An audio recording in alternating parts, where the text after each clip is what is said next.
तो friends, Joy rider fin में आपका स्वागत है। देखिए, आज भी मार्केट ग्रीन निशान में बंद हुआ है, 0.2% अप था। अगर देखा जाए इस पूरे वीक का, आज फ्राइडे का दिन है, पूरे वीक का, तो पूरे वीक जो है ये 5 दिन में पूरा इंडेक्स निफ्टी 50 जो है 2 सवा 2% से भी ज़्यादा जो है ये भागा है। तो बहुत बढ़िया मार्केट ने दिखाया है, देख सकते हैं। लगातार ऊपर गया, बीच में डाउन गया था, बट फिर भी मार्केट ने बहुत अच्छा रिकवरी किया है। कल देखते हैं इसको कैसे मार्केट कंटिन्यू रखता है। एक और इम्पोर्टेंट अनाउंसमेंट, कल मार्केट ओपन है। कल मार्केट क्या क्या टाइमिंग हुआ उसके बारे में चलिए आपको बता दें। देखिए, अगर कल की बात किया जाए तो कल मार्केट ओपन है, एनएससी बीएससी दोनों ओपन है।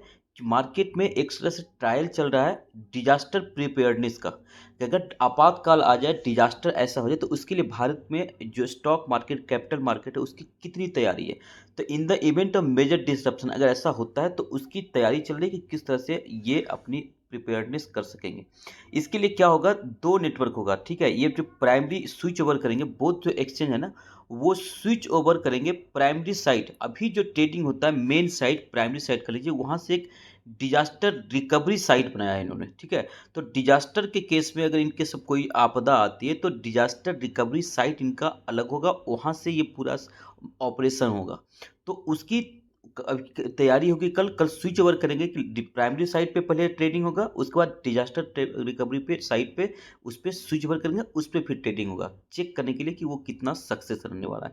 तो क्या टाइमिंग होगा कल का, वो जरूर नोट कर लीजिए। कल स्पेशल सेशन है। देखिए, यहाँ पे बहुत सारा आपको दिख रहा होगा कि आपको ब्लॉक डील सेशन क्या होगा, प्री ओपन सेशन, आपको इनसे मतलब नहीं। आपको मतलब है कि भाई जो मेन नॉर्मल ट्रेडिंग होता है उसका क्या टाइमिंग होगा। तो एज यूजल 9:15 में मार्केट कल खुलेगा।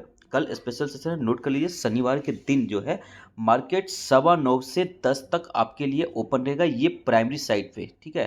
प्राइमरी साइड के बाद क्या होगा, 10 बजे मार्केट क्लोज होगा, क्लोज नहीं होगा, ब्रेक होगा। 11:15 तक ब्रेक रहेगा, उसके बाद फिर से वो प्री जो है ना, प्री सेशन जो होता है, प्री ओपनिंग सेशन, वो सब चलेगा। लेकिन आपके लिए मार्केट फिर नॉर्मल टाइम, जो नॉर्मल ट्रेडिंग फिर जो है 11:30 से 12:30 तक रहेगा, ठीक है। तो ये साढ़े आपके लिए मतलब दो टाइमिंग हो गया। नॉर्मल जो इन्वेस्टर हैं उनके लिए दो टाइमिंग हो गया। कल मार्केट 9:15 में खुलेगा, 10 बजे क्लोज हो जाएगा, फिर ब्रेक होगा, फिर 11:30 बजे खुलेगा, 12:30 तक चलेगा। ये प्राइमरी साइड पे, और ये जो है डिजास्टर रिकवरी साइड पे। तो ये डिजास्टर मैनेजमेंट का जो है ना, प्रिपेयर्डनेस को चेक किया जा रहा है। तो कल मार्केट को ओपन होगा, ये न्यूज आपके लिए बहुत इंपॉर्टेंट है। कल भी आप देख सकते हैं, इन्वेस्ट कर सकते हैं, ट्रेडिंग कर सकते हैं। इसके साथ ही एक और इम्पोर्टेंट न्यूज, जहां कल के दिन, शनिवार के दिन मार्केट ओपन होगा, वहीं मंडे के दिन, अमूमन मंडे के दिन मार्केट ओपन होता है, बट मंडे के दिन 20 तारीख को मार्केट क्लोज होगा, ध्यान रखिए। तो आपको सैटरडे को ओपन है, मंडे को मार्केट क्लोज है। मार्केट क्लोज इसलिए है, बीएससी एनएससी दोनों, क्योंकि मुंबई में इलेक्शन का वोटिंग है 20 मई को। तो आप ध्यान रखिए, मंडे के दिन मार्केट क्लोज रहेगा क्योंकि बम्बई में वोटिंग है। तो ये दो इंपॉर्टेंट अनाउंस आपके लिए जो है अपडेट जरूरी था। बात करते हैं उस शेयर की जिसका कल जो मैंने वीडियो डाला, तो कल ही मैंने बता दिया था कि दो शेयर आज के दिन बहुत ही फोकस में रहने वाला, जिसमें सबसे पहला तो हमने बोला था केन्स, केन्स टेक्नोलॉजी। केन्स टेक्नोलॉजी आज के दिन बहुत अच्छा करने के लिए मैंने कल वीडियो बनाया था। कल मैंने बताया था कि क्यों ये अच्छा करेगा, और आज आप देख सकते हैं केन्स टेक्नोलॉजी 20% जबरदस्त इसने मतलब एक तरह से राइजिंग हुआ है। तो 20% इतना उम्मीद तो मुझे भी नहीं था, बट 20% का अपर सर्किट लगाया इस स्टॉक ने। अभी भी इस स्टॉक यहाँ से भी ऊपर जा सकता है, पूरी तरह से सामर्थ्य इसमें है। चलिए, एक और स्टॉक जिसके बारे में कल मैंने बात किया था कि आज अच्छा परफॉर्मेंस करेगा, उसको भी देख लेते हैं। त्रिवेणी टरबाइन, त्रि टरबाइन के नाम से ट्रेड करता है। ये स्टॉक भी मैंने बताया था कि आज अच्छा परफॉर्मेंस करेगा। देखिए, ऊपर जो है ना, कल की क्लोजिंग से ऊपर कैप अप ओपनिंग हुआ, ऊपर रहा, बट बाद में थोड़ा डाउन हुआ, नीचे ही क्लोज हुआ। उसके बावजूद ये 4% का इसमें आपको अप दिख रहा है। तो 4% अगर इसमें रिटर्न दे रहा है आज के आज में, तो ये छोटा मोटा रिटर्न नहीं है इस स्टॉक के लिए। ये देखिए, शुरू में तो मॉर्निंग में अच्छा खासा ये अप था। तो ये स्टॉक कल मैंने बात किया था कि अच्छा रिटर्न देगा। चलिए बात करते हैं उस स्टॉक की जिसके आज रिजल्ट आए हैं, उसके परफॉर्मेंस की, और जो रिजल्ट जिसका आज आया है कल उस पर इम्पैक्ट दिखेगा, क्योंकि कल मार्केट ओपन है। तो उसके बारे में बात कर लेते हैं। देखिए, एलटी फूड्स लिमिटेड बहुत ही छोटी कंपनी है, स्मॉल कैप स्टॉक है एलटी फूड्स। एफएमसीजी का स्टॉक है। इनका जो है राइस में ये बहुत जाना माना ब्रांड है। बहुत सारे ऐसे इनके वेराइटीज ऑफ राइस से जो ये प्रोडक्शन क्या करते हैं, मतलब इनके मार्केटिंग करते हैं। और ये बहुत ही अच्छा स्टॉक है।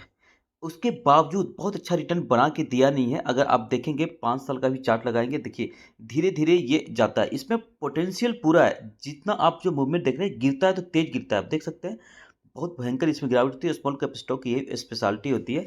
बट जितना इसमें उम्मीद था ना, उससे कम रिटर्न बना के दिया। बट ये फिर भी देखिए ऑल ओवर ऊपर ही जा रहा है। इसके आज रिजल्ट आए। रिजल्ट कैसे आए, रिजल्ट चलिए चेक करते हैं। रिजल्ट अगर देखेंगे तो रिजल्ट देखिए इनका, अगर देखा जाए ईयर ऑन ईयर बेसिस पे सेल्स देखिए, तो इसमें तो इम्प्रूवमेंट आपको दिख रहा है। और क्वार्टरली बेसिस पे देखा जाए तो भी इम्प्रूवमेंट आपको यहाँ पे दिख रहा है। तो सेल्स में तो ईयरली बेसिस पे और क्वार्टरली बेसिस पे दोनों में इम्प्रूवमेंट दिख रहा है।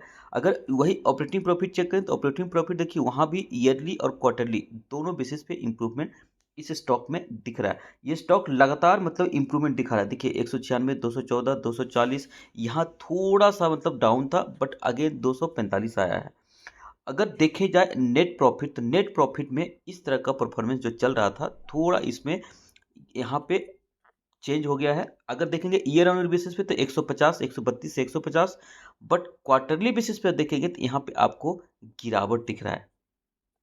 तो ये जो गिरावट दिख रहा है ना, ये गिरावट क्यों दिख रहा है? क्योंकि इस कंपनी को इस क्वार्टर में पहले देखिए 25% टैक्स था, इस समय क्या है 27% टैक्स देना पड़ा है अर्निंग्स पे।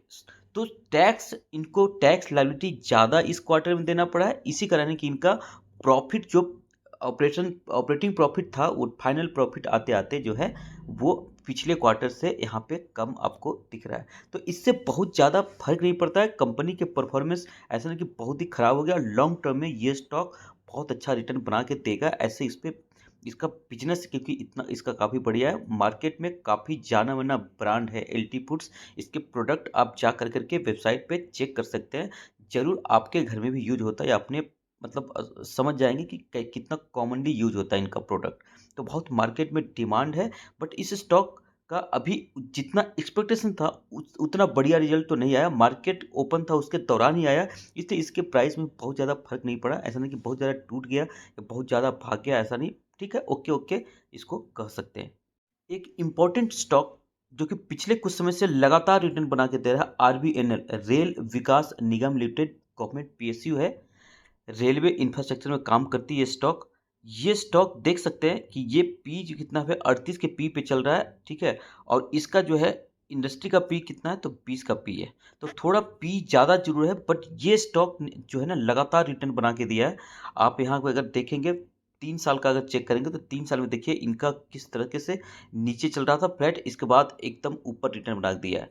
तो ये बहुत अच्छा ये परफॉर्मेंस कर रहा है। और इसके भी आज रिजल्ट आए हैं, लेकिन इसका रिजल्ट जो है ना, रिजल्ट मार्केट क्लोज होने के बाद आया, तो इस पर रिएक्शन कल देखने को मिलेगा। और रिजल्ट बहुत ही बढ़िया रिजल्ट आया है। ऐसी उम्मीद इसमें जरूर फिर आप कर सकते हैं कि कल ये स्टॉक फोकस में रहने वाला है। अगर देखा जाए इसका सेल्स, तो सेल्स देखिए 5,700 से 6,700, इसमें एनुअल बेसिस पे 1,000 करोड़ का सेल्स में ग्रोथ दिख रहा है।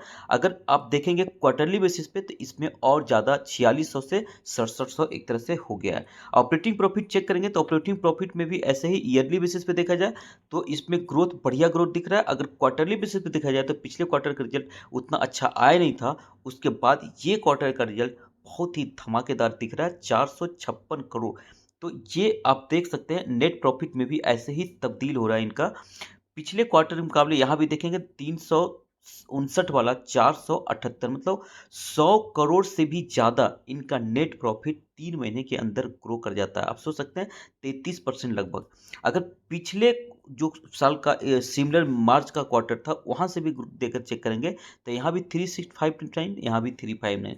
तो लगभग जो है लगभग 30% से भी ज़्यादा ग्रोथ कंपनी दिखा रही है। इसका असर कल जरूर मार्केट में देखने को मिलेगा। आरबीएनएल कल बहुत ही बढ़िया परफॉर्मेंस कर सकता है। एक और स्टॉक जो कल अच्छा परफॉर्मेंस कर सकता है, एक तो आप नोट कर लीजिए आरबीएनएल। आरबीएनएल कल फोकस में रहने वाला है, बहुत बढ़िया। जिनके पास है उनको मजा आ जाएगा। दूसरा stock Hariom pipe. Hariom pipe भी देखिए बहुत ही छोटी कंपनी है, स्मॉल कैप स्टॉक है, पाइपिंग सेक्टर में काम करती है और ज़बरदस्त परफॉर्मेंस ये लगातार कर रही है। इसके रिजल्ट आज आए हैं, वो भी बहुत धांसू रिजल्ट आए हैं। देखिए 1800 करोड़ की सिर्फ कंपनी है, इसके रिजल्ट कितने अच्छे आए हैं आप देख सकते हैं। इसका चार्ट अगर आप देखेंगे 5 ईयर्स का, तो ये बहुत बढ़िया रिटर्न बना के देने के बाद अपना हाई से ना नीचे काफ़ी आया था, उसके बाद ये अभी भी हाई से नीचे ट्रेड कर रहा है। अगर यहाँ पे आप देखेंगे दोनों जो है ना, यहाँ पे मूविंग एवरेज भी एक साथ आया हुआ है, तो अगर इसने रिजल्ट अच्छा दिखाया तो यहाँ से ये डेफिनेटली ये स्टॉक ऊपर जाएगा और ऑल टाइम हाई को भी ऊपर क्रॉस कर सकता है। और ऐसे ही चांस है रिजल्ट क्योंकि अच्छे आए हैं इस स्टॉक के भी। अगर इस स्टॉक के भी रिजल्ट देखा जाए तो सेल्स देखिए पहले तो 252 करोड़, वहां से बढ़ के हो गया है 331 करोड़। और क्वार्टरली बेसिस पे देखे जाएंगे तो 280 वाला 331 दिखा रहा है। ऑपरेटिंग प्रॉफिट की बात करें देखिए 31, 28, 36, 32, मतलब 30 से 40 के बीच जो था वो 40 के ऊपर आ गया है। 42 करोड़ का ऑपरेटिंग प्रॉफिट दिखाया इस कंपनी ने। अगर सारा चीज लायबिलिटी पे करने के बाद, टैक्स पे करने के बाद देखा जाए, अगर नेट प्रॉफिट देखिए 17 करोड़ था पिछले मार्च क्वार्टर में, इस बार भी 17 करोड़ के लगभग ही दिखा रहा है। तो ठीक है, अब पिछले क्वार्टर्स देखेंगे तो इसमें अच्छी खासी ग्रोथ दिख रहा है। तो इसका इस लिहाज से देखा जाए तो इस स्टॉक ने परफॉर्मेंस बहुत ही बढ़िया किया है, एक्सपेक्टेशन के अनुरूप किया है। मार्केट इसको जरूर वेलकम करेगा कल। देखते हैं कि कल क्या होता है, कुछ भी अस्थाई नहीं है, बट जो एक्सपेक्टेशन होता है उसको मैं आपके सामने शेयर करता हूँ। एक और पाइपिंग सेक्टर का ही स्टॉक है एस्ट्रल पाइप, बहुत ही बढ़िया कंपनी है, लेकिन ये बहुत स्लो चलता है। देखिए 61,000 करोड़ मार्केट कैप है, इसके भी आज रिजल्ट आए। ये स्लो चलता है स्टॉक, बट इसके रिजल्ट जो आए हैं ना, रिजल्ट को देखना बहुत जरूरी है क्योंकि स्टॉक काफ़ी बढ़िया है। अगर इसका सेल्स देखा जाए तो देखिए 1500 से 1600 हुआ है और क्वार्टरली बेसिस पे भी 1300 से 1600, तो इसका भी वैसे ही दिख रहा है। क्वार्टर ऑन क्वार्टर बेसिस पे, ईयर ऑन ईयर बेसिस पे, दोनों बेसिस पे सेल्स में ग्रोथ यहाँ भी दिख रहा है। बट ऑपरेटिंग प्रॉफिट की जब बात आती है तो ईयरली बेसिस पे आप देख सकते हैं ऑपरेटिंग प्रॉफिट डाउन हो रहा है। तो ऑपरेटिंग प्रॉफिट बड़ी उतना ईयरली बेसिस पे इसमें जो फॉल दिख रहा है, इसके कारण इस स्टॉक के जो रिजल्ट है उतना बढ़िया नहीं कहा जा सकता। यहाँ भी देखेंगे तो ईयरली बेसिस पे जो है, ईयरली बेसिस पे ये डाउन नहीं आना चाहिए था। ईयरली बेसिस पे ये डाउन आने का मतलब कि इस स्टॉक में ऐसी कुछ बहुत तेजी आ जाएगी या बहुत कुछ रिटर्न बना के देगा, इसके चांसेस कम हो जाता है। लेकिन ऐसा नहीं कि इससे स्टॉक खराब हो गया, स्टॉक बहुत ही बढ़िया है। लॉन्ग टर्म जो होल्ड करेंगे, जो जो 20% का लगभग एक्सपेक्ट करते हैं रिटर्न, उनको ये रिटर्न बना करके देने में स्टॉक सक्षम है। तो ये स्टॉक लॉन्ग टर्म आपको होल्ड करना पड़ेगा, मतलब ऐसा नहीं कि रैली आ जाएगी बहुत तेज, इसके चांसेस स्टॉक में थोड़े कम दिख रहे हैं। चलिए कुछ इंपॉर्टेंट न्यूज को भी कवर कर लेते हैं। एक कमाल की खबर आ रही है, देखिए महिंद्रा एंड महिंद्रा स्टॉक से। महिंद्रा एंड महिंद्रा जो है 12,000 करोड़ अपने ईवी बिजनेस में इन्वेस्ट करने जा रहा है। बहुत ही बड़ी राशि है, 12,000 करोड़ ईवी बिजनेस में इन्वेस्ट करेगी। ये जो ईवी में इन्वेस्टमेंट करेगी ये खुद से नहीं करेगी, इसमें इन दो बड़े इन्वेस्टर को अट्रैक्ट किया है कंपनी, जो इसमें पैसा लगाएंगे। और वो जो है अगले 3 सालों में, ठीक है, 31 मार्च 2027 तक ये काम इनके करना है। तो इस पे दो कंपनी है, बाहर की कंपनी है, ज़्यादा डिटेल अभी जाते नहीं, चलिए दिखाते हैं। एक यूके की बेस्ट कंपनी है बीआईआई, मतलब ब्रिटिश इंटरनेशनल इन्वेस्टमेंट, वो 1200 करोड़ लगा रही है। और एक और कंपनी जो 300 करोड़ लगा रही है, ठीक है। तो ये दोनों कंपनी मिल करके 1500 करोड़ का इन्वेस्टमेंट हो रहा है। देखिए 900 करोड़ का और इन्वेस्टमेंट इनको मिल रहा है, जो कि अभी नहीं मिल रहा है, वो बाद में इनके पास आएगा। तो इनको कुल मिलाकर के अच्छा खासा इन्वेस्टमेंट कंपनी के पास आने वाला है, जिससे इसके बिजनेस, वो भी बिजनेस कहाँ लगेगा, इलेक्ट्रिक व्हीकल में। तो इलेक्ट्रिक व्हीकल के फील्ड में महिंद्रा एंड महिंद्रा बहुत अच्छा काम कर रही है और इसको और एक्सपेंड करने पे जोर दे रही है। इसका फायदा शेयर होल्डर्स को जरूर मिलेगा। बीईएमएल से भी एक इंपॉर्टेंट खबर आ रही है। बीईएमएल जो है आज 5% ऊपर गया, क्यों? क्योंकि डंप ट्रक के लिए इनको 250 करोड़ रुपए का एक बड़ा ऑर्डर मिला है इस कंपनी को। कंपनी को ऑर्डर किसने दिया है, तो ऑर्डर देख सकते हैं इसमें किसने दिया है, तो ये है नदर्न कोल फील्ड्स। डंप ट्रक कॉन्ट्रैक्ट मिला इनको 250 करोड़ का। तो ये बीएमएल पे भी आप नज़र बना के रख सकते हैं। आज की वीडियो को चलिए अंत करते हैं एक बहुत इंपॉर्टेंट डेटा के साथ। डेटा क्या है? डेटा है FI outflow. FI monthly outflow जो है मई तक अभी कितना आउटफ्लो हो गया है, इसका जो डेटा आया है तो उससे उसको मैं आपसे जरूर अपडेट करा दूं। और ये जो एफआई इंडियन मार्केट से पैसा लगाने वो सारा कहाँ जाने के चांसेस है, वो चाइनीज मार्केट में जाने का चांस है। मार्केट से जो पैसा निकल रहा है वो क्यों निकल रहा है, उसका दो रीजन बताया जाए ना। एक तो इंडियन मार्केट जो है ना उसका वैल्यूएशन हाई हो गया है, दूसरा इलेक्शन में अनसर्टेनिटी। देखिए, जो अभी लोकसभा इलेक्शन चल रहा है ना, इसमें ऐसी उम्मीद की थी कि जैसे बीजेपी का नारा था 400 पार, तो ऐसा उम्मीद था कि हकीकत में बीजेपी जो है बहुत ही बड़ी सीट लेकर कर करके और सत्ता में आएगी। बट जो एनालिस्ट और जो अभी तक के वोटिंग उससे जो निकल के आ रहा है, उससे जो न्यूज आ रही है, मतलब हकीकत तो कुछ कहा नहीं जा सकता, उसमें ऐसा लग रहा है कि ठीक है मतलब एक तरफा बहुत ही बड़ी मेजोरिटी के साथ कोई एक पार्टी सरकार बनाएगी नहीं, ऐसे उम्मीद दिख रही है। अगर बहुत बड़ी मेजोरिटी के साथ नहीं आएगी तो बड़े डिसीजन लेने में सक्षम नहीं हो पाएंगे। अगर यहाँ पे आपको बात किया जाए इस आर्टिकल का, देखिए, outflow signals concern less decisive performance by prime minister Narendra Modi may limit his ability to carry out crucial economic reforms. तो जो मेजोरिटी में सरकार होता है ना, वो बड़े बड़े डिसीजन आसानी से ले लेती है। अगर अस्थाई गवर्नमेंट नहीं होता है तो फिर बड़े डिसीजन लेने में उनको प्रॉब्लम आती है।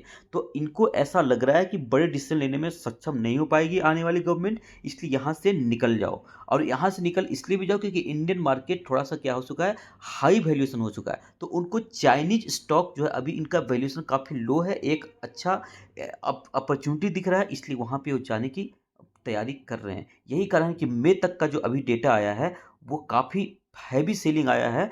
कितना सेलिंग हो गया है, तो टोटल जो है $3.5 बिलियन इंडियन स्टॉक मार्केट से निकाल चुके हैं एफआई। सोच सकते हैं $3.5 बिलियन एक बहुत बड़ा राशि होता है। वो अभी तक मई पूरा महीना खत्म भी नहीं हुआ, निकाला जा चुका है। जून 2023 के बाद, मतलब पिछले एक साल के बाद से कह सकते हैं, ये अभी तक का सबसे बड़ा आउटफ्लो, सबसे ज़्यादा आउटफ्लो हुआ है। बट फिर भी मार्केट में देखा जाए उस तरह से नेगेटिव इम्पैक्ट पड़ा नहीं है, क्योंकि डीआई जो है डोमेस्टिक इंस्टीट्यूशन वो भी लगातार खरीदारी कर रहे हैं।